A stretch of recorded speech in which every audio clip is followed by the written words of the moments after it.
அனைவருக்கும் வணக்கம். ஸோ நேற்று கொடுத்த ஆக்டிவிட்டி எல்லாரும் பண்ணியிருப்பீங்கன்னு நம்புகிறேன். அப்படி பண்ணலைன்னா முன்னத்த வீடியோ பார்த்துட்டு அந்த ஆக்டிவிட்டி முடிச்சுட்டு அப்புறமா இங்கே வாங்க. ஸோ நேற்று ஆக்டிவிட்டிலேயே உங்களுக்கு புரிஞ்சிருக்கும் நம்ம மைண்ட் எந்த அளவுக்கு ஓவர் ட்ராமா க்ரியேட் பண்ணுது அப்படிங்கிறது, உங்களுடைய false thread and real thread என்ன அப்படிங்கிறத நீங்கள் டிஃப்ரென்ஷியேட் பண்ண ஆரம்பிச்சிருப்பீங்க. இந்த ஃபர்ஸ்ட் ஸ்டெப் முடிஞ்சோடனே நம்ம பிரெயினோடைய மெயின் வேலை சர்வைவ் ஆகிறது தான். ஸோ சர்வைவ் ஆகிறதுக்கான நெகட்டிவ் எமோஷன்ஸ், ஏன்னா ஃபியர், டிப்ரெஷன், ஸ்ட்ரெஸ், இதுதான் வந்து அது நேச்சுரலாக பண்ணக்கூடிய ஒரு விஷயமா இருக்கும். அப்போது இந்த நேச்சுரலாக பண்ணக்கூடிய விஷயத்துலேருந்து நான் ஹாப்பியாக ஆகணும், என்னுடைய டே டு டே லைஃப் ஹாப்பியாக அமையணும் அப்படின்னா நான் என்ன பண்ணணும் அப்படிங்கிறது தான் இந்த புக்கில் த்ரூ அவுட் புக் வந்து டீகோட் பண்ணி சொல்லியிருப்பாரு. இந்த ஹாப்பி ஹார்மோன்ஸ் இல்லை அப்படின்னு சொல்கிறத விட ஒரு நியூரோ டிரான்ஸ்மிட்டர்ஸ் வந்து நம்ம பிரெயினில் வந்து செக்ரேட் ஆகும். Dopamine, oxytocin, serotonin and endorphin. நம்ம இந்த ஹார்மோனல் டீட்டெயில்ஸ் எல்லாம் நம்ம லேட்டரில் நான் வீடியோஸில் சொல்கிறேன். பட் இப்போது நம்ம மெயினாக நம்ம ஹாப்பினஸ்ஸை பாதிக்கக்கூடிய ஒரு விஷயம் அப்படின்னா இந்த டோபமைன் தாங்க. இந்த டோபமைன் பேசிக்காக நம்ம பிரெயினில் எதுக்கு செக்ரேட் ஆகுதுன்னா, நம்ம சந்தோஷமாக இருக்கிறோம், அதாவது நீங்கள் ஒரு விஷயத்தை அச்சீவ் பண்ணிட்டீங்க, இப்போ அச்சீவ் பண்ணால் நம்ம ஒரு ஹாப்பி ஆகிட்டு ஒரு ரிவார்ட், நான் முடிச்சிட்டேன்டா அப்படின்னு சொல்லிட்டு ஒரு ரிவார்ட் நம்மளுக்கு கொடுக்குறோம். அந்த ரிவார்டு மெக்கானிசம் தான் இந்த டோபமைனை செக்ரீட் பண்ணும். நான் ஒரு குழந்தைக்கு கூட நம்ம என்ன பண்ணுவோம், நீ இதை முடிச்சிட்டேன்னா உனக்கு ஒரு சாக்லேட் வாங்கி தரேன், அப்போது சாக்லேட் இஸ் அ ரிவார்டு. அதே மாதிரி நீங்களே நான் ஒரு 5000 ஸ்டெப்ஸ் கவர் பண்ணிட்டேன்னா இன்றைக்கி ஒரு ஸ்வீட் சாப்பிட்லாம், அந்த மாதிரி ஏதோ ஒரு ரிவார்டு நீங்கள் வச்சுருக்கீங்க அப்படின்னா அந்த ரிவார்டை நீங்கள் உங்களுக்கு கிடைக்கிறது தான் இந்த டோபமைன். அந்த ரிவார்டை நீங்கள் வாங்கியில் உங்களுக்கு கிடைக்கிற ஒரு சந்தோஷம் தான் அந்த டோபமைன். இந்த டோபமைன் வந்து நல்ல விஷயந்தாங்க. அந்த அந்த காலத்துலலாம் இந்த டோபமைன் எப்போல்லாம் ரிலீஸ் ஆச்சுன்னா, நீங்கள் ஃபுட்டை தேடி அலையணும், தேடி கண்டுபிடிச்சி தான் நீங்கள் சாப்பிடணும். அப்போ இந்த நீங்கள் தேடி கண்டுபிடிச்ச ஒரு ஃபுட்டை நீங்கள் பார்த்தீங்கன்னா அதை எடுத்து நம்ம சாப்பிட்றோம். அப்போது உங்களுக்கு நான் கஷ்டப்பட்டு ஒரு வேலையை அச்சீவ் பண்ணி எனக்கு ஒரு ரிவார்ட் கிடச்சிருச்சு, ஃபுட்டு கிடச்சிருச்சுன்னு அந்த டோபமைன் செக்ரேட் ஆகும். இந்த மாதிரி ரீப்ரொடியூஸ் பண்ணி என்னுடைய ஸ்பீஷீஸ் வந்து எக்ஸ்டின்ட் ஆகாமல், அழிஞ்சு போகாமல் இன்னொரு உயிரை உருவாக்குறோம். அப்போது அந்த டோபமைன் ஹார்மோன் ரிலீஸ் ஆச்சு.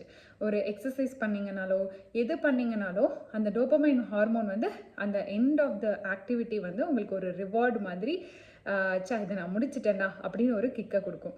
இதுதான் இந்த டோபமைனோட மெயின் வேலையாக இருந்துச்சு. இந்த டோபமைனே 5 ஸ்டேஜஸ் ஆஃப் ரிசெப்டார்ஸ் வந்து இந்த டோபமைனில் இருக்கும். D1, D2, D3, D4, D5. இதில் D1 ஸ்டேஜில் உங்களுக்கு மோட்டிவேஷன் கிடைக்கும். நீங்கள் வந்து ஒரு விஷயத்தை இப்போ உங்களுக்கு ஒரு விஷயம் தெரியல, ஸோ யூடியூப்பில் நீங்கள் பார்க்கணுன்னு நினைக்கிறீங்க, அதை பற்றி சர்ச் பண்ணுறீங்க, உங்களுக்கு ஒரு வீடியோ வருது, அதை நீங்கள் பார்க்குறீங்க, உங்களுக்கு அது தெரியுது. அது வந்து ஃபஸ்ட்டு லெவல் D1 அந்த ரிசெப்டார். இப்போ என்னாகும், அது ரிலேட்டடான டாபிக் கீழே இருக்கும். உடனே சரி இவங்க என்ன சொல்லியிருக்காங்க, இந்த யூடியூபர் இன்னும் நல்லா சொல்லியிருப்பாரு, சரி அதை போய் பார்க்கலான்னு சொல்லிட்டு D2க்கு போவீங்க. அடுத்த இன்னும் கொஞ்சம் வேணும்னு சொல்லிட்டு D2க்கு போவீங்க. அந்த D2 முடிச்சதுக்கப்புறம் மறுபடியும் அதாவது செகண்ட் லெவலில் முடிச்சதுக்கப்புறம் என்ன ஆகும்னா, நம்ம பிரெயின் போதும் அப்படிங்கிற சாட்டிஸ்ஃபேக்ஷன் வராது. அதுலேயே அந்த D2லேயே, அதாவது செகண்ட் ஸ்டேஜ்லேயே நீங்கள் போதும் அப்படின்னு நினச்சிட்டிங்கன்னா உடனே அதுதான் கரெக்டான ஸ்டேஜ். அந்த டோபமைன் வந்து இதோட ஸ்டாப் பண்ணிவிட்டு, ரிலீஸை நீங்கள் அதோட ஸ்டாப் பண்ணிவிட்டு யூடியூப்பை விட்டு வெளியில் வந்துட்டிங்கன்னா தப்பிச்சிங்க. அப்படி அதை விட்டு வெளியில் வரலைன்னா உங்களுக்கு D2 வந்து டிப்ளீட் ஆகிடும். D2 அந்த போதும் அப்படிங்கிற மனநிலை வந்து உங்களுக்கு போயிட்டு இன்னும் வேணும், திரும்பவும் எனக்கு இந்த ரிவார்டு வேணும், திரும்பவும் நான் இதை கற்றுக்கணும், அந்த மாதிரி.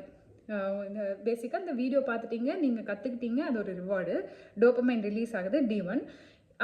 தேர்ட் ஸ்டேஜ் வந்து எனக்கு இது பத்தலை, இன்னும் வேணும்னு சொல்லிட்டு போக ஆரம்பிச்சிடும். D2 டிப்ளீட் ஆச்சு அப்படின்னா அது D3க்கு போயிட்டு உங்களுக்கு திரும்ப நீங்கள் அந்த வீடியோவை பார்க்க ஆரம்பிச்சிடுவீங்க. அதாவது மெயினாக ஷார்ட்ஸ் பார்த்தீங்கன்னா 1 மினிட் பார்க்கலான்னு நினச்சிட்டு ஓப்பன் பண்ணுவீங்க, ஆட்டோமேட்டிக்காக கை வந்து நெக்ஸ்ட் வீடியோக்கு ஸ்க்ரால் பண்ணும், அடுத்த வீடியோ போகும். எப்படி போச்சுன்னே தெரியாது, 1 ஹவர் காணாமல் போயிடும். இன்ஸ்டாகிராம் தான் மெயின், ட்விட்டரு, இந்த பிளாட்ஃபார்ம்ஸ் போயிட்டீங்கன்னாவே உங்களோட டைம் எங்கே போகுதுன்னே உங்களுக்கே தெரியாது. ஏன்னா கண்டினியூஸாக அந்த டோபமைன் வந்து ட்ரிகர் ஆகிட்டே இருக்கும். நான் சொன்ன மாதிரி அந்த D2 ஸ்டேஜ்லேருந்து D3க்கு போயிடுச்சு. அது D2 ரிசெப்டார் வந்து எக்ஸாஸ்ட் ஆயிடுச்சு அப்படின்னா உங்களுக்கு சாட்டிஸ்ஃபேக்ஷனே கிடைக்காது. எவ்வளோ பார்த்தாலும் நீங்கள் சாட்டிஸ்ஃபையே ஆக மாட்டீங்க. இன்னும் பார்க்கணுங்கிற எண்ணம் மட்டும்தான் இருக்கும். சரி, அப்படி தான் பார்த்தா சந்தோஷமாக இருக்குமா? எண்ட் ஆஃப் த வீடியோ என்ன ஆகுது, ஸ்ட்ரெஸ்ஃபுல்லாக இருக்கீங்க, அப்படியே கிளட்டர் ஆகி கயோஸாக இருக்கு, உங்களுக்கு வந்து ஒரு கிளாரிட்டியே இருக்காது, என்ன நடந்துச்சுன்னே தெரியாது. அந்த 2 மணி நேரம் இப்படி போச்சே அப்படிங்கிற மாதிரி தான் ஒரு ஃபீலிங்கே கிடைக்குமே end of the 1 hour or end of the 2 hourல. எதனால? ஏன்னா நீங்கள் வந்து அந்த டொப்பமைனுடைய எக்ஸ்ட்ரீமாக ட்ரிகர் பண்ணிட்டீங்க, ஓவர் ஸ்டிமுலேட் பண்ணிட்டீங்க. அப்படி ஓவர் ஸ்டிமுலேட் பண்ணால் எவ்வளவு கிடைச்சாலும் போதும் அப்படிங்கிற மனப்பான்மை வராது. நீங்கள் எவ்வளோ பார்த்தாலும் உங்களுக்கு அந்த சாட்டிஸ்ஃபேக்ஷன் கிடைக்காது. இந்த மெக்கானிசத்தை யூஸ் பண்ணி தான் இந்த சோஷியல் மீடியாவே டிசைன் பண்ணியிருக்காங்க. நீங்கள் யூடியூப்பில் எடுத்திங்கன்னா ஷார்ட்ஸ் வரதும் சரி, லாங் வீடியோ ஆகட்டும், உங்களோட அட்டென்ஷன் ஸ்பேனை ஸ்பாயில் பண்ணுறதுக்கு தான் எல்லாருமே வீடியோஸில் நிறைய கட்ஸ் வைப்பாங்க. நீங்கள் அந்த ஒரு செகண்டுக்கும் வர ஒரு கட், அந்த ஒரு புதுசாக ஒரு இமேஜ் காட்டுறது, இது எல்லாமே ஒரு டெக்னிக் தான் உங்களுக்கு டோபமைன் ரிலீஸ் ஆகிறதுக்கு. நீங்கள் பார்க்குற அந்த 5 minutes வீடியோவில் எவ்வளோ கட்ஸ் இருக்கோ அந்த ஒரு கட்டுக்குமே உங்களுக்கு ஒரு டோபமைன் ரிலீஸ் ஆகும். யார் அன்கட் வீடியோ போடுறாங்கன்னு பாருங்கள், அவங்களுக்கு வியூவர்ஸே இருக்க மாட்டாங்க. ஏன்னா அது வந்து உங்கள் டோபமைன் ரிலீஸ் ஆகாது. உங்களுக்கு என்ன இன்ஃபர்மேஷன் கிடைச்சாலும் டோபமைன் ரிலீஸ் ஆகாது. அப்போ நீங்கள் அந்த வீடியோவை கண்டினியூஸாக பார்க்க மாட்டீங்க. இது டாக்டர் பால், சாரி சப்போஸ் நேம் மென்ஷன் பண்ணுறது தப்பாக இருந்தால், பட் நிறையா நல்ல யூடியூபர்ஸ் நல்லா எடிட்டிங் பண்ணி ஏன் போடுறாங்கன்னா, அந்த எடிட்டிங் பண்ணால் தான் உங்கள் பிரெயின் பார்க்கும். ஒரு நல்ல கண்டென்ட்டை கொடுக்கணும் தான் டாக்டர்ஸும் நினைக்கிறாங்க. அதனால தான் அவங்க அதை என்ஹான்ஸ் பண்ணியும் போடுறாங்க, நம்மளும் பார்க்குறோம். அந்த கண்டென்ட்டும் உங்கள் மைண்டில் இன்னும் நல்லா ஸ்ட்ராங்காக நிற்குது. ஏன் வந்து நான் வந்து இப்போ லெசன் நடத்துகிற மாதிரி தான் யூடியூப் போட்டுட்ருக்கேன். இந்த லெசன் நடத்துறது வந்து உங்களுக்கு போரிங்காக தான் இருக்கும். உங்களால் அவ்வளோ கான்சென்ட்ரேட் பண்ணி கவனிக்க முடியாது. நெக்ஸ்ட் போகணுன்னு நினைப்பீங்க. டீச்சர்ஸ் நடத்துகிற கிளாஸ் மாதிரி தான் என்னோடது இருக்கும். எதனால்? ஏன்னா என்னோடய வீடியோவில் ஒரு கட்டுமே இருக்காது. கட் இல்லைங்கும் போது உங்களுக்கு டோபமைன் வந்து அவ்வளோ சீக்கிரத்தில் செக்ரீட் ஆகுது. ஸ்லோ ஸ்டிமுலேட்டிங்காக தான் இருக்கும். இந்த ஆனால் by the end of my video நீங்கள் பார்த்தீங்கன்னா உங்களுக்கு சாட்டிஸ்ஃபேக்ஷன் கிடைக்குமே தவிர டிப்ரெஷனுக்கு போக மாட்டீங்க. இன்னும் வீடியோ பார்க்கலாம் அப்படிங்கிற தூண்டுதலும் உங்களுக்கு இருக்காது. ஏன்னா இந்த ஒரு சிங்கிள் வீடியோவாக இருக்கிறங்காட்டி தான், எந்த ஒரு எடிட்டிங் கட்டிங்கும் இல்லாதங்காட்டி தான். ஸோ இது வந்து என்னோடய சேனலோட டிஸ்அட்வான்டேஜஸாக இருந்தாலும் உங்களுக்கு எல்லாத்துக்கும் இது வந்து ஒரு பெனிஃபிட் கிடைக்கும். அப்படிங்கிற பட்சத்தில் I will still continue to make as a single video as much as possible. But editing தான் பிடிச்சிருக்குன்னா அந்த மாதிரி கூட வீடியோ பண்ணலாம். பட் அது எல்லாமே ஃப்யூச்சரில் பார்க்கலாம், எப்படி நம்ம வீடியோ என்ஹான்ஸ் பண்ணலாங்கிறது. ஸோ இது இப்போ தெரிஞ்சிருச்சிங்களா எதனால நீங்கள் வந்து சோஷியல் மீடியாவில் போய்ட்டு ஆரம்பிச்சிங்கன்னா அது பெரிய அடிக்ஷனில் போய் முடியுது. நம்ம மட்டும் இல்லை, குழந்தைங்க மெயினாக எஸ்பெஷலாக பார்த்தீங்கன்னா கிட்ஸ் வந்து ரொம்ப அடிக்டடாக இருக்கிறதுக்கு காரணம் அவங்க கிடையாது, இந்த டோபமைன் தான். ஸோ இதை வந்து நம்ம குழந்தைங்களுக்கு புரிய வச்சோம்னாவே, இவ்வளோ ஸ்டேஜஸ் இருக்குது, நீ இந்த ஸ்டேஜ்லேயே இதை கொடுத்துட்ட அப்படின்னா, ஒரு 2 வீடியோ பார்த்துட்டு அதுவும் பெரிய வீடியோ பார்த்துட்டு நீ கொடுத்துட்டான்னா நீ வந்து உன்னோட பிரெயின் வந்து உன் கண்ட்ரோலில் இருக்கும். அப்படி இல்லைன்னா அது உன் கண்ட்ரோல் இல்லை, அதுதான் வந்து ஓவர்டேக் பண்ணி போயிடுச்சு. அது நீங்கள் எவ்வளோ பார்த்தாலும் உனக்கு அது கடைசியில் ஹாப்பினஸ் கொடுக்காதுங்கிறது கிளாரிட்டி அவங்களுக்கு புரிஞ்சிச்சு அப்படின்னா அவங்களுமே அந்த வீடியோ பார்க்குறது கொஞ்சம் கம்மி பண்ணியிருப்பாங்க. இது எல்லாமே ஒரு ட்ரையல் அண்ட் எரர் தான். நம்ம வந்து குழந்தைங்கள வச்சு எது சக்ஸஸ்ஃபுல் மெத்தட்னு சொல்ல முடியாது. ஆனால் பெரியவங்க நம்மளுக்கு வந்து தெரிஞ்சிடும். இப்போ நம்மளோட பிரெயினோட இன்னொரு பெரிய விஷயம் என்னென்னா ரெட்டிகுலர் ஆக்டிவேட்டிங் சிஸ்டம்னு சொல்லுவாங்க. இது வேறு டாபிக். ஆனால் அது என்னென்னா உங்களுக்கு ஒரு ஃபேக்ட், இப்போ நான் சொன்னதில் உங்களுக்கு ஃபேக்ட் புரிஞ்சிச்சு இல்லைங்களா, ஏன் வந்து நம்ம கண்டினியூஸாக ஸ்க்ரால் பண்ணுவாங்கிறது. ஸோ நெக்ஸ்ட் டைம் நீங்கள் அந்த ஸ்க்ரால் பண்ண போகும்போது நான் பேசினது உங்களுக்கு ஞாபகம் வரும். ஸோ இந்த ஸ்டேஜில் நான் நிறுத்திடணும் அப்படின்னு நீங்கள் நினச்சிட்டு நீங்கள் அந்த யூடியூப்பை விட்டு வெளியில் போயிட்டீங்கன்னா சேஃப் ஆகிட்டீங்க. ஆனால் ஸ்டில் கண்டினியூ பண்ணிங்கன்னா எப்போ மறுபடியும் என் பேச்சு உங்கள் மைண்டில் தோணி நிறுத்துறீங்களோ அப்போ தான் வந்து உங்களால் நிறுத்த முடியும். நானுன்ட்டு இல்லை, ஏதோ ஒரு வீடியோவில் நீங்கள் பார்த்துருப்பீங்க இது ரொம்ப ஹார்ம்ஃபுல்ன்ட்டு. ஸோ நிறுத்தணும்னு நீங்கள் நினச்சிங்க அப்படின்னா அந்த டைமில் நிறுத்த முடியும். ஆனால் பிரெயின் கிட்ட உங்கள் மைண்டு கிட்ட கண்ட்ரோலை விட்டுட்டிங்கன்னா அது நம்மளால் பண்ண முடியாது.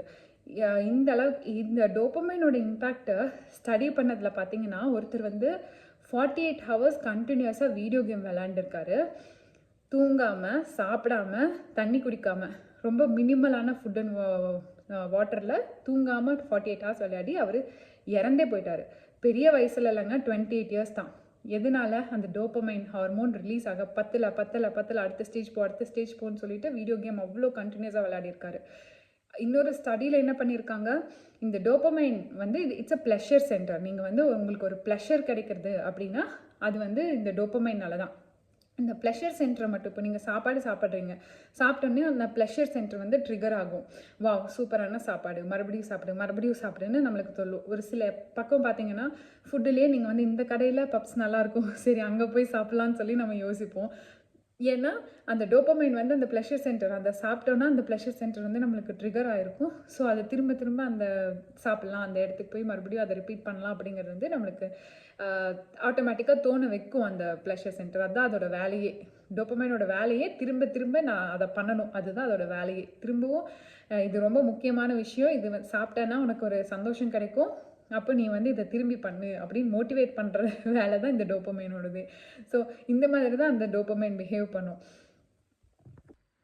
இந்த ஸ்டடியில் என்ன பண்ணாங்கன்னா, ஒரு குரூப் ஆஃப் பீப்புள் எடுத்துட்டாங்க. அந்த குரூப் ஆஃப் பீப்புளுக்கு இந்த ப்ளஷர் சென்டரை மட்டும் ட்ரிகர் பண்ணாங்க. ட்ரிகர் பண்ணிவிட்டு அவங்களுக்கான அந்த ஃபுட்டை வந்து கொடுக்கவே இல்லை.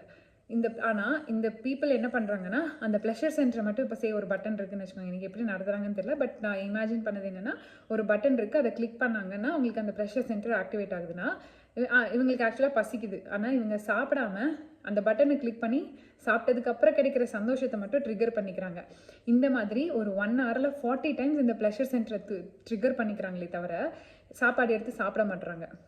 ஸோ நம்மளோட மைண்டை என்ன பண்ணணும்னா, ஆட்டோமேட்டிக்காக அந்த ப்ளஷர் சென்டரை ட்ரிகர் பண்ணணுன்னு தான் நினைக்கும். அதனால தான் நம்ம கண்டினியூஸாக சோஷியல் மீடியா பார்த்துட்டே இருக்கோம். இந்த சோஷியல் மீடியாவோட டிசைனே அதுதான் கூட. மெயினாக இந்த ஷார்ட்ஸோட டிசைன், இன்ஸ்டாகிராமோட டிசைனே வந்து நம்மளை அதுக்குள்ளேயே வச்சுக்கணும், அவங்களோட அட்வர்டைஸ்மெண்ட் பார்க்கணும், அந்த ஃப்ரேம் ஒர்க் தான். இதை புரிஞ்சிச்சுட்டாவே நம்ம வந்து அதுலேருந்து மீண்டு வந்துடலாம். ஸோ இன்னித்த டேவோட ஆக்டிவிட்டி நம்ம எதுக்கு அடிக்டடாக இருக்கோம் அப்படிங்கிறத நோட் பண்ணுறது தான். ஃபார் எக்ஸாம்பிள் யூடியூப் ஷார்ட்ஸாக இருக்கலாம், இன்ஸ்டாகிராமாக இருக்கலாம், இல்லை வீடியோ கேம்ஸாக இருக்கலாம், ஏதோ ஒரு கேமாக இருக்கலாம், இல்லை டிவி சீரியலாக இருக்கலாம், பிக் பாஸாக கூட இருக்கலாம். ஏதோ ஒரு விஷயத்துக்கு நீங்கள் அடிக்ட் ஆகிருப்பீங்க. சிலருக்கு ஃபுட்டாக கூட இருக்கலாம். Food is also an addiction. அதுவுமே டோபமைன் தான் ட்ரிகர் பண்ணும். ஸோ எதுவுமே எனக்கு திரும்ப வேணும் அப்படின்னு நீங்கள் தோணுது அப்படின்னா, அந்த திரும்ப பண்ணணும்னு தோணக்கூடிய ஒரு விஷயந்தான் அந்த டோபமைன் ஹார்மோனை செக்ரேட் பண்ணுது. ஸோ அந்த அடிக்டட், நீங்கள் எதுக்கு அடிக்ஷனாக இருக்கீங்க அப்படிங்கிறத ஃபஸ்ட்டு லிஸ்ட் டவுன் பண்ணுங்கள். ஒரு டேயில் எந்த விஷயத்துக்காக நீங்கள் அதிக நேரம் ஸ்பெண்ட் பண்ணுறீங்க அப்படிங்கிறத லிஸ்ட் டவுன் பண்ணுங்கள். சிலருக்கு ஓவர் திங்கிங்காக கூட இருக்கலாம். நான் ரொம்ப நேரம் யோசிக்கிறேன், இல்லை ரொம்ப நேரம் இந்த விஷயத்தை பற்றி கற்றுக்கணும்னு நினைக்கிறேன் அப்படிங்கிறதா கூட இருக்கலாம். எதுக்கு நீங்கள் அடிக்டடாக இருக்கீங்கிறத லிஸ்ட் டவுன் பண்ணுங்கள். இதுதான் இன்னித்த டேவோட ஆக்டிவிட்டி. ஸோ இதை லிஸ்ட் டவுன் பண்ணிங்கனாவே உங்களுக்கு தெரிஞ்சிடும், இந்த விஷயத்த நான் பண்ணிகிட்டே இருக்கேன், இதனால எனக்கு ஆக்சுவலாக சந்தோஷம் கிடச்சிருக்கா, இல்லை, ஏன் ஆனாலும் திரும்ப திரும்ப பண்ணுறேன், எனக்கு ஒரு ப்ளஷர் கிடச்சிருக்கு, அதனால தான் நான் திரும்ப பண்ணியிருக்கேன் அப்படிங்கிற விஷயம் புரியும். ஸோ இது புரிஞ்சிச்சுனாவே இந்த அடிக்ஷன்லேருந்து நான் இந்த அடிக்ஷனில் எதை வந்து நான் இம்மீடியட்டாக ஸ்டாப் பண்ணணும்னு நினைக்கிறேன், எதுலேருந்து கம்ப்ளீட்டாக இதை யூஸே பண்ணக்கூடாதுன்னு நினைக்கலாம், இல்லை அப்பப்போ யூஸ் பண்ணிக்கலாம், ஆனால் இந்த டைம் லிமிட்டுக்குள்ளே நம்ம யூஸ் பண்ணிக்கணும், இந்த அளவுக்கு யூஸ் பண்ணால் போதும், ஒரு லிமிட் செட் பண்ணுறது. இதை வந்து இன்னித்த ஆக்டிவிட்டிக்கு பென் அண்ட் நோட் எடுத்து எழுதுங்க. இது ரொம்ப ரொம்ப இம்பார்ட்டண்ட். எழுதுனீங்கன்னா மட்டும்தான் சேஞ்சஸ் வரும். நான் பேசுகிறது கேட்டால் மட்டும் நடக்காது. ஸோ எழுதுங்க. இன்னொரு விஷயம், இந்த ஹாப்பினஸ் பொறுத்த வரைக்கும் நம்ம என்ன நினைப்போம், ஒரு நாள் நான் இதை அச்சீவ் பண்ணிட்டேன்னா நான் கண்டிப்பாக ஹாப்பியாக இருப்பேன் அப்படிங்கிற ஒரு தாட் ப்ராசஸ் இருக்கும். இந்த நம்ம லைஃப்பில் ஒரு நாள் நான் அச்சீவ் பண்ணனா அப்படிங்கிற ஒரு விஷயமே ஒரு மித்து தான். அது உண்மையே கிடையாது. எல்லா நாளும் ஹாப்பியாக இருக்கலாம். அந்த ப்ராசஸை என்ஜாய் பண்ணணும், அதுதான் இம்பார்ட்டண்ட்டே தவிர எண்டாக நான் அச்சீவ் பண்ணதுக்கப்புறம் எனக்கு கிடைக்கக்கூடிய விஷயத்துக்காகவே நான் ஓடிட்டுருக்கேன் ஒரு சந்தோஷம் இல்லாமல் அப்படின்னா அதனால எந்த பிரயோஜனமும் கிடையாது. ஸோ அந்த விஷயத்தை தூக்கி போடுங்க. எனக்கு ஒரு கோல் இருக்குது, நீங்கள் அதை அச்சீவ் பண்ணணும்னு ஓடுறீங்கன்னா அதுக்கப்புறம் நான் சந்தோஷமாக இருந்துக்கிறேன்னு நினச்சிங்கன்னா அப்படி கிடையவே கிடையாது. நீங்கள் டே டு டே லைஃப்பில் இன் அண்ட் அவுட் டெய்லி ஆக்டிவிட்டீஸில் ஹாப்பியாக இருக்கணும். இது ஒரு சயின்டிஃபிக்கல் ஃபேக்ட் ஒன்று சொல்கிறேன். ஒரு 50% நம்மளோட ஹாப்பினஸ் வந்து நம்மளோட ஜெனட்டிக்ஸ் டிபெண்ட் பண்ணி இருக்குது. ஸோ நம்மளுடைய மூதாதையர்கள் எப்படி சந்தோஷமாக வாழ்ந்தாங்களோ, அவங்க இமோஷன்ஸ் எப்படி ஹேண்டில் பண்ணாங்களோ அதை பொறுத்து தான் நான் வந்து ஹேண்டில் பண்ணுவேன். இன்னொரு 10% வந்து தான் நாம் அச்சீவ் பண்ணுற கோல்ஸ், ரிவார்ட்ஸ், கல்யாணம், இல்லை நான் சிங்கிளாக தான் இருப்பேன் அப்படின்னு நினச்சிட்டு நான் என்னோடய ஒரு பிடிமானமாக நம்ம ஒரு விஷயங்கள்லாம் பண்ணிகிட்ருப்போம். கார் வாங்குறதாகட்டும், பைக் வாங்குறதாகட்டும், குழந்தைங்களுக்கு சின்ன சின்ன கிஃப்ட்ஸு, இது எல்லாமே ஒரு 10% ஹாப்பினஸ் தான் கொடுக்கும். So 50% out of control. இந்த 10% ஹாப்பினஸும் வரும் போகும். எனக்கு பிடிச்ச பேக் வாங்குறது, ட்ரெஸ் வாங்குறது எல்லாமே ஒரு 10% தான், வரும் போகும். ஸோ அது எந்த இம்பேக்டும் க்ரியேட் பண்ணாது. ஸோ 60% ஆஃப் ஹாப்பினஸ் நம்ம கையில் வந்து நிலையாக இல்லை. ரிமைனிங் 40% நம்ம கையில் இருக்கிறது இன்டர்னல் ஃபேக்டர்ஸ். இந்த இன்டர்னல் ஃபேக்டர்ஸ் வச்சு தான் நீங்கள் உங்கள் ஹாப்பினஸை கொண்டு வரவே முடியும். உங்களோட ஆட்டிடியூட் எப்படி இருக்குது அப்படிங்கிறது தான் இதில் இம்பார்ட்டண்ட். நீங்கள் எப்படி உங்கள் மென்டல் ஸ்டேட்டை ஸ்டேபிளாக வச்சுருக்கீங்க அப்படிங்கிறது தான் இதில் இம்பார்ட்டண்ட். இந்த இன்டர்னல் ஃபேக்டரை தான் இந்த த்ரூ அவுட் த புக் எப்படி நம்ம கண்ட்ரோலில் கொண்டு வரலாங்கிறத பார்ப்போம். இந்த ப்ராசஸை தான் ஹெடானிக் அடாப்ஷன்னு சொல்லுவாங்க. இந்த 10% சொன்ன இல்லைங்களா, எக்ஸ்டர்னல் ஃபேக்டர்ஸ் மூலமாக கிடைக்கிற ஹாப்பினஸ், அது வந்து ஹெடானிக் அடாப்ஷன் சொல்லுவாங்க. என்னென்னா, ஒரு கோல் செட் பண்ணுறோம், அச்சீவ் பண்ணுறோம், ஹாப்பியாக இருப்போம். திரும்பி அந்த கொஞ்ச நாளில் அந்த ஹாப்பினஸ் டிப்ளீட் ஆகி மறுபடியும் நார்மலைஸ் ஆகிடும். கார் வாங்கணும், கார் வாங்கியாச்சு, ஹாப்பியாக இருப்பீங்க, அந்த கொஞ்ச நாள் தான், திரும்ப டிப்ளீட் ஆகும். அடுத்த கார் வாங்கலான்னு நம்ம யோசிப்போம். அது அந்த பெரிய லெவல் கார் வாங்கினதுக்கப்புறம் ஹாப்பியாக இருப்போம், கொஞ்ச நாள் தான், அப்புறம் மறுபடியும் அது டிப்ளீட் ஆகிடும். ஸோ இது ஒரு ஸ்டாட்டிக். இந்த மாதிரி தான் நம்ம ஒரு இந்த எக்ஸ்டர்னல் ஃபேக்டர்ஸ் மூலமாக நம்மளுக்கு வர்ற ஹாப்பினஸ் வந்து ஒரு ஹெடானிக் அடாப்ஷன். லாட்டரியில் நீங்கள் ப்ரைஸ் வின் பண்ணுறீங்க, அவங்க என்ன அப்பா 10 crores வந்ததுக்கப்புறம் அப்பா இங்கே செட்டில்டுன்னு ஹாப்பியாகவும் இருக்காங்க, அவங்க லைஃப்பும் ரோலர் கோஸ்டர் ரைடு தான். ஸோ ஹெடானிக் அடாப்ஷனுங்கிறது அதுதான். இதை புரிஞ்சிட்டிங்கன்னாவே நம்ம வந்து அந்த எக்ஸ்டர்னல் ஃபேக்டர்ஸ் கிடைக்கலனாலும் நம்ம சேடாக இருக்க மாட்டோம். ஏன்னா இது ஒரு 10% தான், எனக்கு மிச்ச 40% என் கண்ட்ரோலில் தான் இருக்குது அப்படின்னு சொல்லிட்டு நம்ம அதை கண்ட்ரோல் பண்ணலாம். இந்த 40% இன்டர்னல் ஃபேக்டர் வந்து அந்த ஜெனட்டிக்ஸை கூட ஓவர்டேக் பண்ணிக்கும். ஸோ நீங்கள் இந்த 40%ல் வர சப்சிக்வெண்ட் வீடியோஸில் கண்டிப்பாக கான்சென்ட்ரேட் பண்ணுங்கள், கண்டிப்பாக இம்ப்ரூவ்மெண்ட் இருக்கும். இன்றைக்கி ஃபஸ்ட்டு வேலை எதில் அடிக்டடாக இருக்கீங்க அப்படிங்கிறத லிஸ்ட் டவுன் பண்ணி எழுதுங்க, கமெண்ட் பண்ணுங்கள். ஏன்னா எழுதுறதுக்கு நோட் அண்ட் பென் எடுக்க கஷ்டமாக இருந்தாலும் கமெண்ட்டில் நீங்கள் எழுதிடலாம். ஸோ கமெண்ட்டில் உங்களுடைய அடிக்ஷன் என்ன, எதுலேருந்து நீங்கள் இம்மிடியேட்டாக ஓவர் கம் பண்ணி வரணும் அப்படிங்கிறத கமெண்ட் பண்ணுங்கள். வீடியோ பிடிச்சிருந்துச்சுன்னா லைக், கண்டிப்பாக ஷேர் பண்ணுங்கள், எஸ்பெஷலாக உங்களோட க்ளோஸ் ஒன்ஸ் ஃபீமேல்ஸ். ஏன்னா அவங்களுக்கு நிறையா ஹார்மோனல் சேஞ்சஸ் இருக்கும், அவங்களுக்கு எப்படி எமோஷன்ஸ் ஹேண்டில் பண்ணணுங்கிறது ரொம்ப அவ்வளோ கிளாரிட்டி இருக்காது. ஃபேமிலி விமன், ஒர்க் போகிறவங்க எல்லாத்துக்குமே, ஹஸ்பண்ட்ஸும் கூட, ஏன்னா எப்படி ஃபேமிலியை டீல் பண்ணணும்னு தெரியாது. ஸோ எல்லாருமே I will say like from kids to elders எல்லாத்துக்குமே தேவைப்படுற ஒரு நாலேஜ் தான் இது.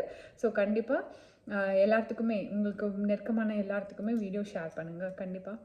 Okay, thank you. Thanks for watching and thanks for the support.